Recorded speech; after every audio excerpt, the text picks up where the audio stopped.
Prosečno vreme putovanja motociklom trenutno u Beogradu u jednom smeru je 42 minuta.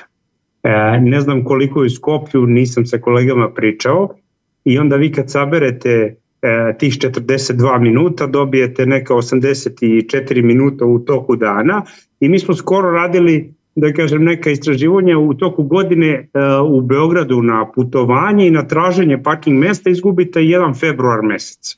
Dakle, nekih 28 dana. U traženju parkinga? Da, dok se vozite vašim automobilom u centralnoj gradskoj zoni.